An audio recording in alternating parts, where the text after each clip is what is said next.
Anong mensahe ang kailangang marinig ng mga cancer sa period na to? Pwedeng nangyayari na itong magiging reading o mangyayari pa lang. Kung hindi man para sa inyo itong magiging reading, di baka para sa someone na malapit sa inyo o kakilala nyo mismo. Baka may lumabas na gender. Mamaya, gawin nyo na lang energy. Masculine at feminine energy. Pwede rin naman na wag nyo nang pansinin ang gender. Hindi ko masasabi kung anong magiging reading, kung positive ba o negative. Depende sa kung anong mapipick up kong energy. Walang masama kung papanoorin ang Sun, Moon at Rising Sign kasi baka din man sa mga yan ay mag-resonate na sa sitwasyon nyo. I-enter ko lang ang aking YouTube membership. Baka lang magustuhan nyo. How to join? Pakiclick lang ang join button dito sa YouTube para makita ang exclusive perks na ino-offer ko. Anyways, ano tong Six of Pentacles? Ang bida natin ay lalaki. Pwede rin babae kung extrovert. So, yung bida natin ay may karelasyon, pero hindi siya kasal. Wala ring anak. So, base dun sa description, tingnan nyo kung para sa inyo ba yung reading o sa kakilala nyo. So, kunin nyo lang yung description na sa tingin nyo fit sa sitwasyon nyo o sa kakilala nyo. Ano tong Six of Pentacles?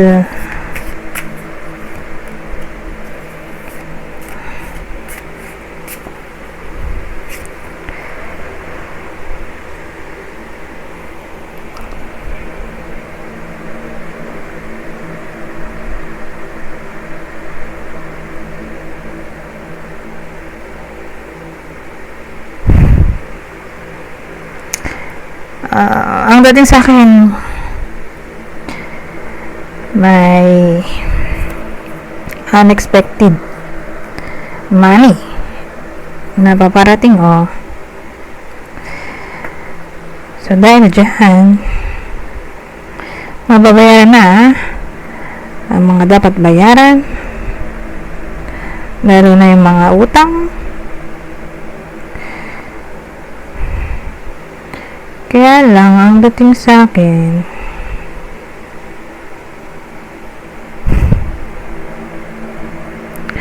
mukhang manggagaling yung pera sa teamwork Kasi nandito yung Three of Pentacles. So, pwedeng ang pera ay manggagaling sa donation or sa teamwork. Sabihin natin may sideline yung iba sa inyo.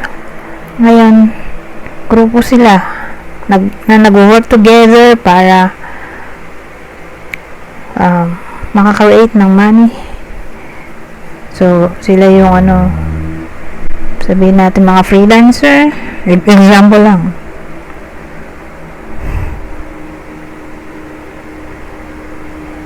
Or manlilibre ang boss ng iba sa inyo. Ewan ko kung bakit. Siguro nagkapera siya or may magandang nangyari sa buhay niya. Kaya yun, manlilibre. So yung iba sa inyo, baka gano'n ang maaaring mangyari.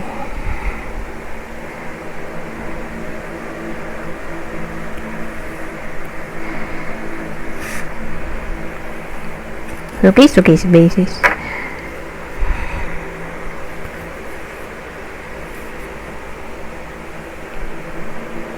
So, dikit ba to?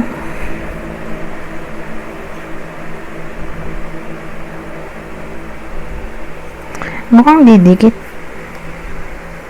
So, alamin din natin tong Two of Swords. Tingnan natin kung magkarugtong sila, ha? Pero parang hindi.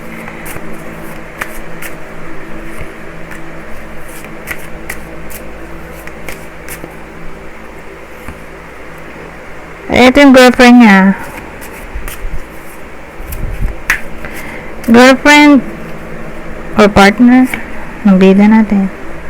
Kasi yung gender nga pala ay pwede rin feminine energy, ay masculine energy. So pwede rin siyang babae kung extrovert. So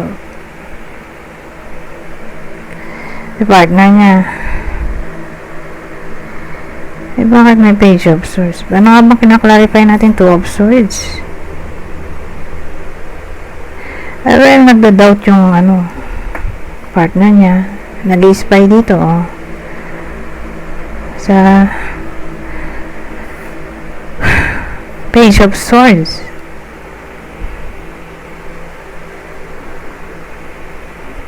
So ngayon meron tayong hanged man.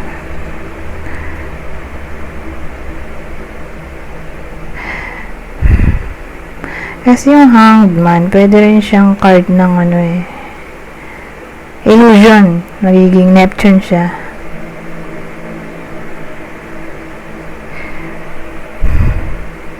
So ewan ko bakit gano'n na lang mag-isip yung girlfriend. Parang nagdududa siya sa bida natin.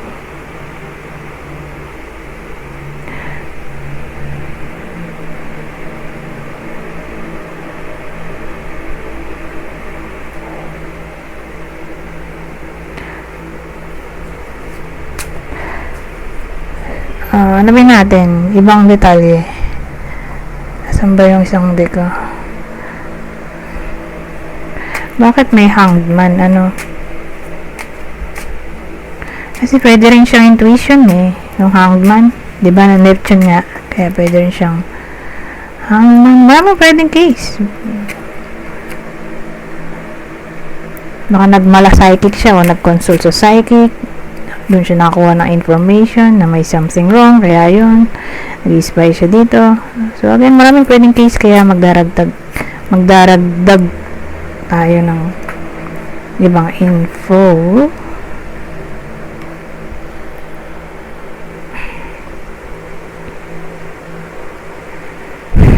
Ba't nandito tong start natin?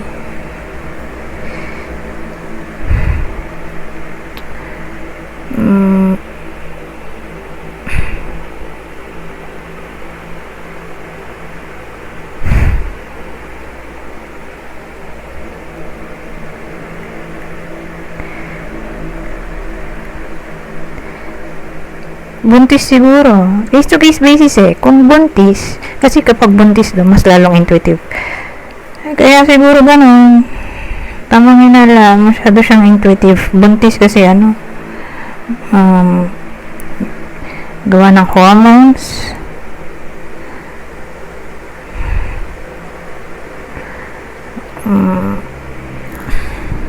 Kung di buntis yung babae,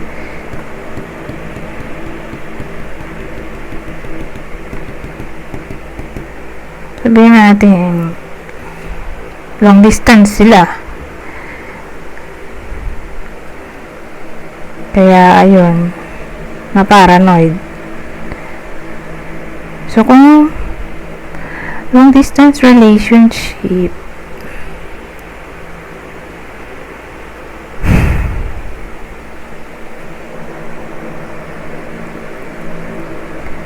and magiging no contact kasi to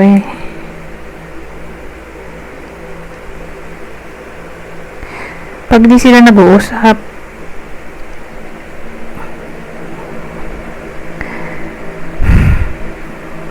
Feeling niya ba may something wrong, kaya nag-spy siya. O baka di na sila nag-uusap, hindi kung break na sila, magiging Queen of Swords. Sila pa rin kasi pag magkapare sila ng suit, so ibig sabihin sila pa rin. Ito, magmumukha na siyang distance. Pag may distance sa pagitan nila, or di sila magkausap, or di sila magkasama, feeling niya may something wrong, kaya siya nag-i-spy. Kasi, again, yung hanged mo natin, magmumukha na siyang intuition or baka nagpa-psychic siya. Tapos, dun siya nagkaroon ng idea na kailangan niyang mag-investigate.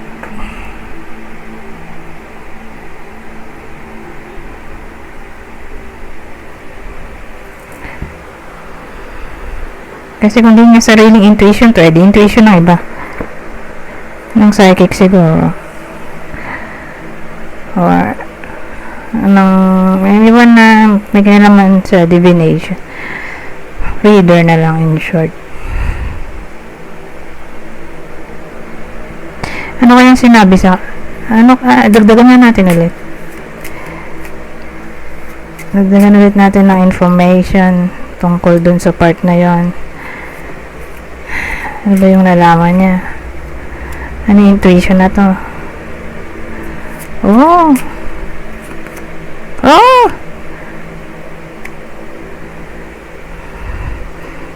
Either kinukutuban siya or again, may psychic na nagsabi sa kanya na may someone else o may babae, other woman.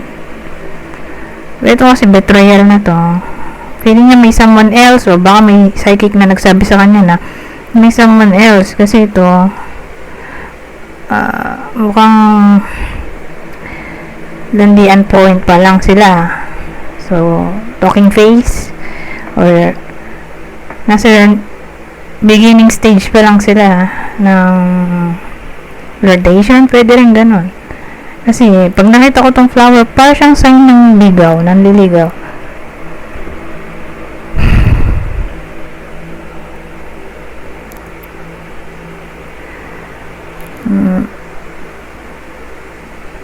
So, yun.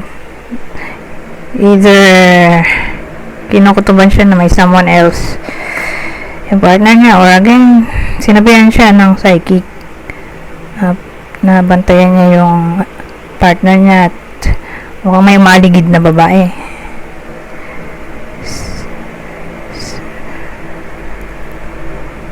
May maligid na babae dun sa partner.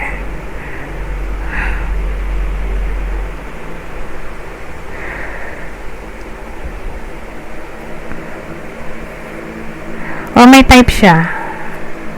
May type siya. Yung partner. Kasi case to case basis, either nilalandi nitong babae yung partner or yung lalaki mismo yung nanlalandi dito sa babae. So again, flirtation. Pag nakita ko tong flower o big bouquet, para siyang ligawan stage. Ibang ibang meaning para sa akin.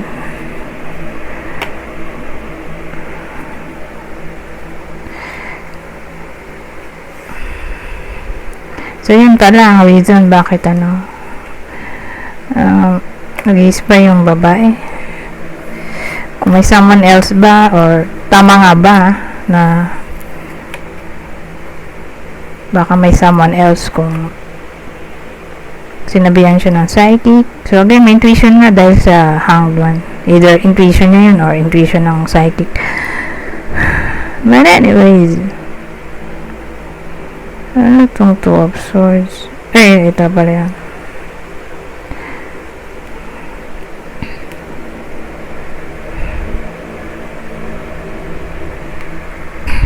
So alamin natin itong Four of Pentacles. Nagdugtong yung kwento.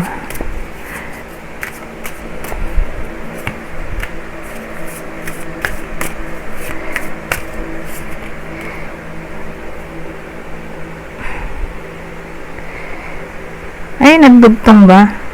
Hindi siya magkarugtong kasi ito career ito naman love life.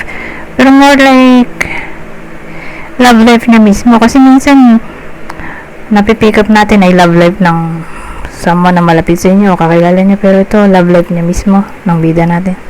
Yung napick up natin dito.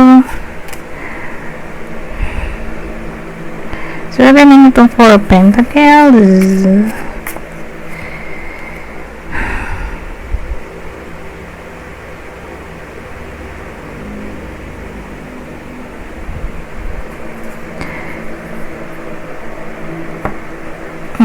So, 4 pentacles. May ano tayo dito. 7 of Wands. King of Swords. 8 of Wands. Excuse me.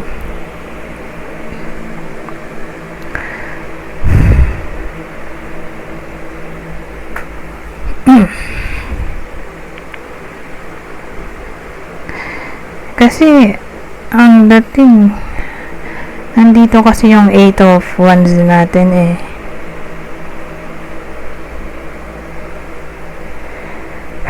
Na para bang ito yung action na gagawin niya, parang sudden impulse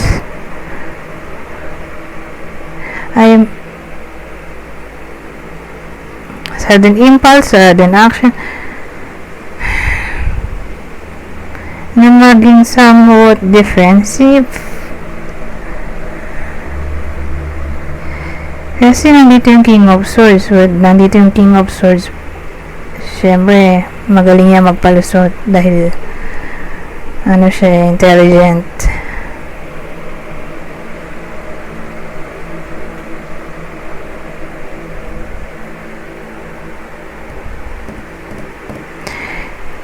Maaring bulahin niya yung babae, i-gaslight, i-manipulate.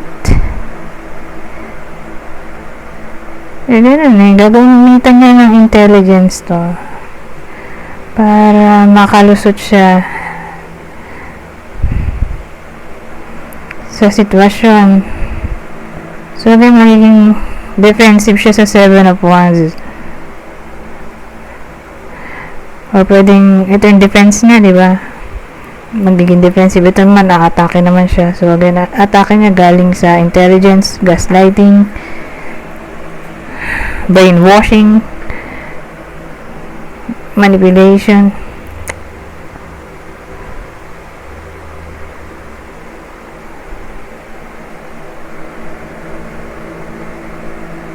So, ganon.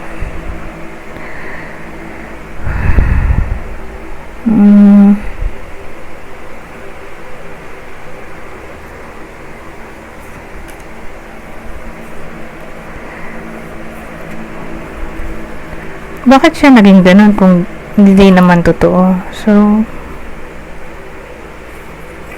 mukhang totoo.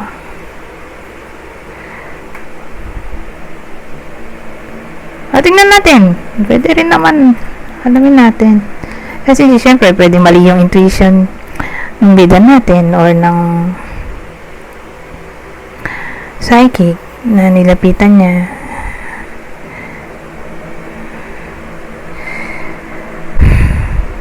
Kasi kung mali, siyempre, di-defend niya yung sarili niya. Diba? Kasi mali eh. Kaya, ipagtatanggol niya yung sarili niya doon sa 8 of Wands. So, again, case to case basis, tingnan natin. Dito na tayo sa, deck na to para mabilis. Yes or no, kasi to eh, direct to the point. So, totoo nga ba na may babaeng umaligid or may third party sa sitwasyon na to? Yes or no?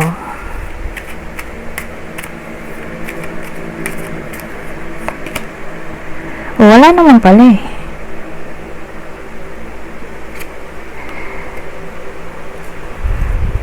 Wala naman pala eh.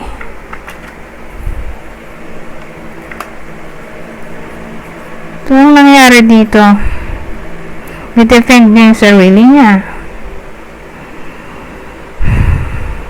Gagamitan niya ng lahat ng intelligence para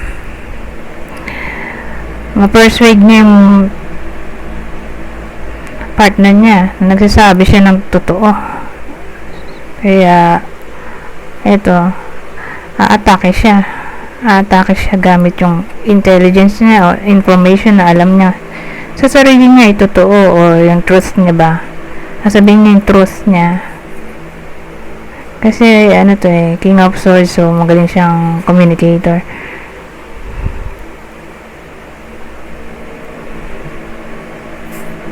So, nagmukha na itong defense mode. Pag-defend at pag-redeem ng reputation. Wala naman pala. Lumat ang ulo ko.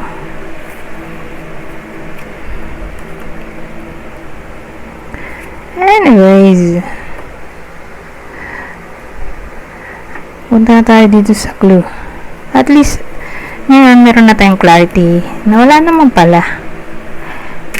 Natamang hinala lang siguro or nagkamali lang ng ng intuition. Whether sa part ng babae o ng psychic.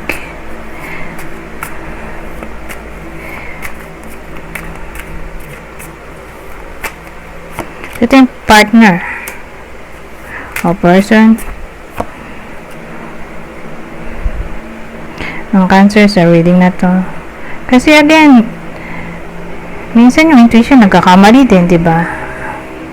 Hindi naman siya super reliable. Kaya hindi ko rin mag-guarantee din itong reading ko. Kasi mahirap nga mag-rely sa intuition dahil di siya 100% reliable unless may backup evidence, diba? Nasusupport sa reading. Anyways, so ang partner dito ay Taurus, Libra, Pisces. Ngayon, kung di para sa inyo itong reading, di baka para sa someone na malapit sa inyo, kakilala o idol. Ito ang possible zodiac sign niya. Pisces, Cancer, Jupiter. Ano ba itong Jupiter? Pisces, Sagittarius. At clue. Same instruction. Kung di man tumama sa inyo itong clue, di baka tumama sa person nyo, kakilala o idol. Kunin nyo lang yung clue na sa tingin nyo fit sa sitwasyon nyo. So, may feature daw na exaggerated features. So, pag ganito, parang nasobrahan sa makeup, nasobrahan sa haba ng kuko, nasobrahan sa haba ng pilik mata, sobrahan sa kapal ng kilay, sobrahan sa lipstick, nasobrahan sa laki ng ano ba to? Hikaw. So, parang may sobra. Nasobra sa payat siguro. Nasobrahan sa hiksi ng damit. So, again, exaggerate. Anyways. Australian, no? So, may someone na pwedeng Australian sa kwento na to. O baka nasa Australia. Kung di man ganun, ay baka foreigner na lang in general. Or, long distance relationship. In a way na may someone na nasa abroad or kung di man nasa abroad ay napalayo lang dahil sa work.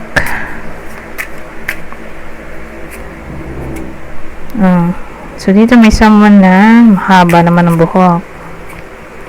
At ang huli, may someone na oval shape ang mukha. So, again, kunin nyo lang yung clue na sa tingin nyo fit sa sitwasyon nyo o sa kakilala nyo. Ito na ang last deck natin. Babasahin ko na lang tong part na to para mabilis. Kunin nyo lang yung info na sa tingin nyo fit sa sitwasyon nyo o sa kakilala nyo. General advice at prediction na to para sa period na ito. Okay?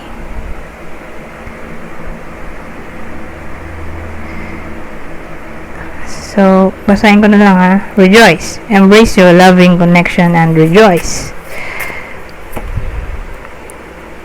Receptive. Be ready to receive what fate has planned for you. At ang huli, emotions. Look deep within your emotions. Anyways, hanggang dito lang. Goodbye. For now.